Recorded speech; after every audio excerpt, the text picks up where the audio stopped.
Hello everyone, आज की video में हम बात करने वाले हैं वर्गमूल ज्ञात करने की ट्रिक। देखिए, जो संख्याएं पूर्ण वर्ग होती हैं उनका वर्गमूल तो आप आसानी के साथ निकाल सकते हैं, लेकिन जो संख्याएं पूर्ण वर्ग नहीं होती है उनका वर्गमूल आसानी के साथ नहीं निकलता है। देखिए, मैं जो आपको ट्रिक बता रहा हूं इसकी सहायता से आप कुछ ही सेकंडों में पूर्ण वर्ग संख्या ना होने पर वर्गमूल ज्ञात कर सकते हैं। इसलिए आप इस वीडियो में एंड तक बने रहिएगा और आपको वीडियो पसंद आए तो वीडियो को लाइक करें, शेयर करें, कमेंट्स करें, चैनल को भी जरूर सब्सक्राइब करें। तो चलिए शुरू करते हैं।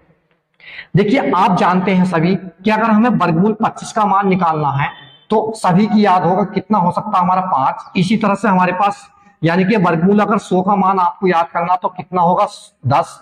देखिए, ये जो हमारे पास है पूर्ण वर्ग संख्याएं हैं, यानी कि इनका जो वर्गमूल निकल कर आ रहा हमारे पास पूर्ण संख्या के रूप में आ रहा है। लेकिन जब हमारे पास संख्या पूर्ण वर्ग नहीं होगी, जैसे कि हमने ले लिया वर्गमूल 13, इसका हमें वर्गमूल ज्ञात करना, ये हमारे पास पूर्ण वर्ग संख्या नहीं है। तो देखिए, इसका वर्गमूल किस तरह से ज्ञात करेंगे। देखिए, सबसे पहले हम जिस संख्या का वर्गमूल ज्ञात करते हैं उसके आसपास वाली हम कोई पूर्ण वर्ग संख्या देखते हैं। यानी कि हम क्या देख सकते हैं, देखिए 16 के आसपास पूर्ण वर्ग संख्या जो इसके काफी करीब हो, यानी कि कितना हो सकता है हमारे पास 16, तो हम लिखेंगे वर्गमूल 16। अब देखिए, हमारे पास था कितना 13, तो इसमें से हम कितना घटाएंगे कि हमारे पास 13 बच जाए 3। यानी कि सबसे पहले हमने क्या किया, जिस संख्या का वर्गमूल ज्ञात करना उसके आसपास वाली हमने कोई संख्या पूर्ण वर्ग देखी, वो हमने वर्गमूल के रूप में लिख ली। इसके बाद है माइनस क्यों, क्योंकि हमारे पास ये 13 लिखा हुआ, हमने लिखा कितना 16। इस 16 में से हम 3 घटाएंगे तो हमारे पास कितना बचेगा 13।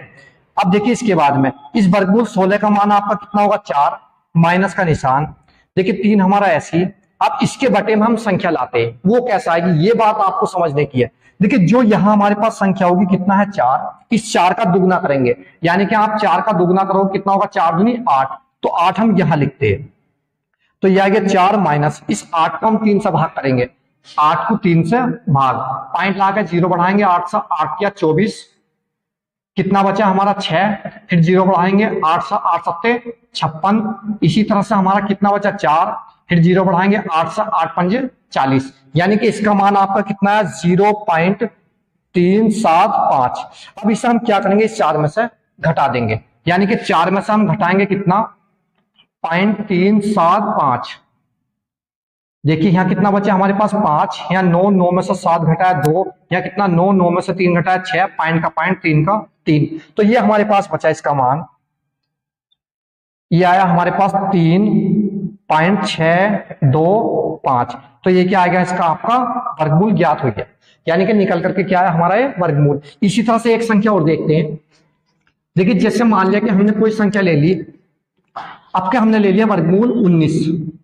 देखिए, इसका मान किस तरह से ज्ञात करेंगे, तो इसके आसपास वाली भी हम कोई पूर्ण वर्ग संख्या देखेंगे। देखिए, इसके आसपास हमारे पास 16 ही आ रही है, या फिर क्या आ सकता है हमारे पास 25, तो हम लेंगे 16। अब देखिए 16 में हम क्या जोड़ें कि 19 हमारे पास हो जाए। 16 में हम जोड़ेंगे इसमें 4, नहीं सॉरी कितना जोड़ेंगे 16 में 3, 16 में आपने 3 जोड़ा, कितना हुआ हमारा 19। देखिए 16 का वर्गमूल लेंगे, कितना आएगा 4 प्लस, अब ये हमारे पास 3 ऐसा ही लिख लेंगे बटे। अब देखिए, जो हमारे पास यहां संख्या होती है उसका दुगना बटे में लिखते हैं, 4 का दुगना कितना होगा आपका 8। अब देखिए, जब 8 से आप इसे भाग करोगे तो 4 हमारा ऐसा ही आएगा प्लस, 8 से आप इसे भाग करेंगे कितना आएगा हमारे पास, देखिए ये आया था जब हमने 8 से भाग की थी, यह था 0.375।